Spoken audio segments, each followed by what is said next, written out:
কাল গভীর রাতে সচিবালয়ে আগুন লেগেছে। আমরা আগুন লেগেছে না বলে মনে হয় সরাসরি বলে দিতে পারি, আগুন লাগানো হয়েছে।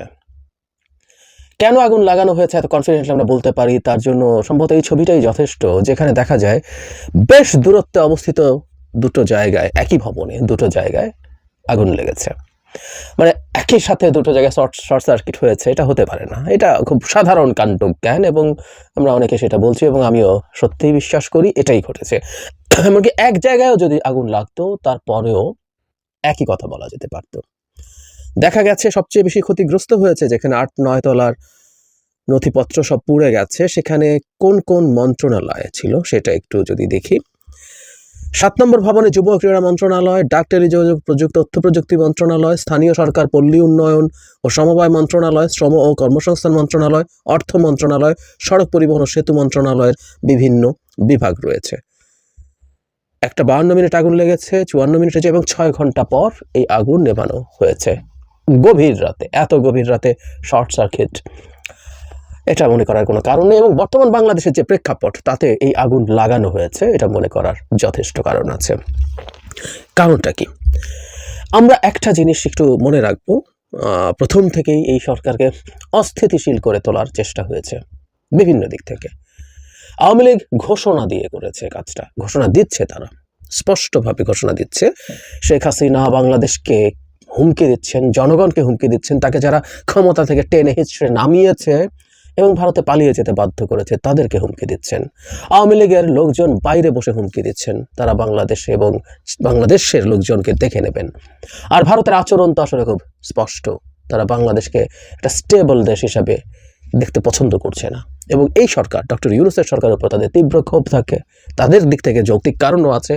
ডক্টর ইউনূস শেখ হাসিনা যেমন চাকর বাকরের মতো কাজ করেছেন ভারতে, সেটা করছেন না, তাদের সেটা ভালো লাগছে না। ফলে বাংলাদেশ থেকে যা যা না চাইতেই পাওয়া যেত সেগুলো চেয়েও এখন পাওয়া যাচ্ছে না। এই হচ্ছে ভারতের সমস্যা। সো ভারত ইন্ডিয়া মানে এই দুটোকে আমরা আসলে আলাদা করার কিছু নেই, এরা চিরকালই একসাথে ট্যাগড থাকা জিনিস। সো ভারত এবং আওয়ামী লীগ, আমি যেটা বলবো, সো তারা দুজনই একসাথে আসলে এই ডিস্টেবিলাইজ করার চেষ্টা করছে। এবং অনেক কিছু আছে যেগুলো আসলে তাদের বিপক্ষে এখন যাচ্ছে। কারণগুলো আমরা যদি একটা একটা করে বলি, শেখ হাসিনাকে ফেরত চাওয়া হয়েছে, এটা একটা খুব গুরুত্বপূর্ণ কারণ। কারণ অনেকে, আমি ভারতের মিডিয়াতেও দেখলাম, তারা একটু অবাকই হয়েছে যে শেখ হাসিনাকে শেষ পর্যন্ত সরকার চাইলো। তারা মনে করছিল সরকার চাইবে না, এবং সেটার একটা ইঙ্গিত ছিল। ফিনান্সিয়াল টাইমসকে একটা ইন্টারভিউতে, ব্রিটেনের পত্রিকা, ডক্টর ইউনূস বলেছিলেন যে শেখ হাসিনার বিচার শেষ হয়ে তার সাজা হওয়ার পর চাওয়া হবে, কিন্তু না, বিচারিক প্রক্রিয়া শুরুর সাথে সাথেই তদন্তের সময়ই তাকে চাওয়া হচ্ছে। এবং ভারতের মিডিয়া এটা ভারতের জন্য একটা ডায়লেমা বলে মনে করে। এটা অনিবার্যভাবে ভারত তো বটেই, শেখ হাসিনাকেও তীব্রভাবে নাখোশ করেছে, কোনো সন্দেহ নাই সেটা হয়েছে। বাংলাদেশ সরকার ভারতকে বাইপাস করে নানান রকম রিজিওনাল সম্পর্ক তৈরির চেষ্টা করছে, পাকিস্তানের সাথে সরাসরি জাহাজ শুরু হয়েছে, বাণিজ্য বাড়ানোর চেষ্টা হচ্ছে, এগুলো তো হচ্ছেই। শুধু সেটা না, শেখ হাসিনাকে বিচার করা হবে, বিচার করে তাকে সম্ভব হলে জেলে পড়া বা আরও তার যে শাস্তি হবে সেগুলো করতে চাইছে। এবং শুধু শেখ হাসিনা না, আওয়ামী লীগের আরও বহু মানুষের বিরুদ্ধে বিচার হবে। এবং আমি আগের একটা ভিডিওতে বলেছিলাম যে শেখ হাসিনা তো বটেই, সেখানে থাকা আরও অনেক নেতাকর্মীরা আছে, সর্বোচ্চ মাঝারি বিভিন্ন পর্যায়ের। বাংলাদেশের উচিত তাদেরকে চাওয়া, সুতরাং বাংলাদেশ তাদেরকে চাইবে, চাওয়ার সম্ভাবনাই অনেক বেশি। এগুলো সব কিছু আসলে ভারত পছন্দ করার কোনো কারণ নেই, কোনো রকম কোনো কারণ নেই। এবং শুধু সেটা না, দেশের মধ্যেও নানা রকম ইন্টারেস্ট গ্রুপ আছে যারা হ্যাপি না, দেশের সংস্কারের কথা হচ্ছে, অনেকে সেটা নিয়ে তীব্র অসন্তোষ প্রকাশ করছেন, দেখাচ্ছেন। তাদের ভাল লাগার কথা না বর্তমান সরকার যেভাবে চলছেন, এই সরকার এভাবে চলাটা তাদের কাছে পছন্দ না হবার কারণ আছে। এবং আমাদের একটা জিনিস সামনে যোগ করে রাখতে হবে, সেটা হলো আমেরিকার প্রেসিডেন্ট ডোনাল্ড ট্রাম্প তার দায়িত্ব নিতে যাচ্ছেন আর অল্প কিছু দিনের মধ্যে, 20 তারিখ জানুয়ারি। সো এই সময়ের মধ্যে তাদের এক ধরনের ড্রেস রিহার্সাল তারা করবেন এবং ওই সময়ের পরপরই সরকারকে যত রকমভাবে চাপে ফেলা যায় সেই চেষ্টা তারা করে থাকবেন। এখন কেউ কেউ বলেন যে সরকারকে তীব্র চাপ প্রয়োগ করেও কি শেখ হাসিনাকে বাংলাদেশে পাঠিয়ে দেওয়া সম্ভব? উত্তর হচ্ছে, শেখ হাসিনা চাইতে পারেন, ভারত শেখ হাসিনাকে বাংলাদেশে আর পাঠাবে না। শেখ হাসিনা পচে গলে দুর্গন্ধ ছড়াচ্ছেন, এটা ভারত অনেক আগেই জানতো। আই রিপিট, শেখ হাসিনা ক্ষমতায় থাকার সময় ভারত জানতো। তারা তাদের কিছু বয়ান উন্নয়ন করেছেন, শেখ হাসিনা ওটা করেছেন সেটা করেছেন, এগুলো তাকে ক্ষমতা রাখার যুক্তি দিতে বলতেন, কিন্তু উনি পচে গলে জাস্ট দুর্গন্ধ ছড়াচ্ছেন এটা ওনারা জানতেন। কিন্তু যেহেতু তখন পর্যন্ত তিনি ক্ষমতায় ছিলেন, তাই তাকে তারা রেখেছিল, তাদের পারপাস সার্ভড হচ্ছে। কিন্তু শেখ হাসিনাকে তারা আবার নতুন করে বাংলাদেশে ঢোকাতে যাবে না। তারা আওয়ামী লীগের আর কেউকে বা বাংলাদেশের আর কাউকে খুঁজে বের করার চেষ্টা করবে, যারা তার পারপাস শেখ হাসিনার মতো 100 ভাগ না হলেও 70-80 ভাগ তার পূরণ করবেন।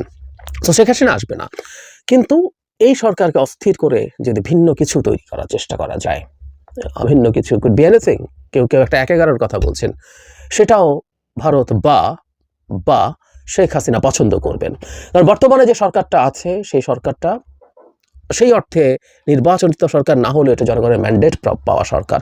এই সরকারকে বহু ক্ষেত্রেই জনগণের চাওয়াকে আমলে নিতে হচ্ছে। উনি চাইলেই অনেক কিছু করে ফেলতে পারছে না।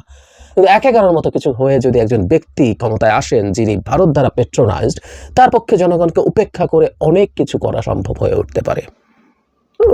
কি এটা হবেই হয়তো, কারণ তাকে জনগণকে আর খুব বেশি পাত্তা টাত্তা দেওয়ার কিছু নাই। সেই ঘটনা ঘটানোর চেষ্টা থাকতে পারে। এবং ডক্টর ইউনূস, শেখ হাসিনার ব্যক্তিগত তীব্র বিদ্বেষ আছে তার প্রতি। মানে শেখ হাসিনার কপালটাও এরকম, তার পতন তো হয়েছে, তার পতন আরো কয়েক গুণ, পতনের কষ্ট জ্বালা আরো কয়েক গুণ বেড়েছে উনি যখন দেখেছেন তার বলা সেই সুদখোর গরিবের রক্তচোষা, যাকে তিনি পদ্মা ব্রিজ থেকে উপর থেকে 2বার চুবিয়ে তুলতে চেয়েছিলেন, সেই ডক্টর ইউনূস তার স্থান নিয়েছে। মানে এর চেয়ে নাটকীয় কিছু হতে পারে না, যাকে জেলে পাঠিয়ে তিনি তীব্র একটা স্যাডিস্ট সুখ অনুভব করতে চেয়েছিলেন, হয়েছে উল্টোটা। সো ডক্টর ইউনূসের ক্ষমতা থেকে পতন তাকে দারুণভাবে দুর্দান্তভাবে খুশি করতে পারে। আর দেশের ভেতরে নানা জায়গায় নানা রকম অস্থিরতা তৈরি করে, কিছুদিন আগে সমন্বয়ক বা মুভমেন্টে যারা ছিল তাদের উপরে হামলা হয়েছে। অন্তত 1-2 ঘটনা হতে পারে যেগুলো শুধুমাত্র এই কারণেই তাদের উপরে হামলা করে পরিকল্পিতভাবে হত্যাও করা হয়েছে। এবং একই সাথে এখন এই ধরনের আগুন, আরও বিভিন্ন রকম অ্যানার্কি তৈরি করার চেষ্টা করা হতে পারে। সেই অ্যানার্কিগুলো তার দেশে থাকা, মানে বাংলাদেশে থাকা তার লোকজনকে কিছুটা হলেও সাহস যোগাতে পারে। এই সব কিছু মিলিয়ে আমরা আসলে একটা চ্যালেঞ্জিং অবস্থার দিকে যাচ্ছি। আমি যোগ করব আবারও, আজ সকালে এটা নিয়ে আমি ভিডিও দিয়েছি, প্রশাসনের আমলারা যেভাবে আচরণ করছেন এটাকেও ধর্তব্যের মধ্যে নিতে হবে, ধর্তব্যের মধ্যে নিতে হবে। এই সরকারকে ডিস্টেবিলাইজ করার জন্য প্রকাশ্যে তারা তাদের চাকুরি বিধি ভঙ্গ করে, আইন ভঙ্গ করে এই ধরনের কাজ করছেন।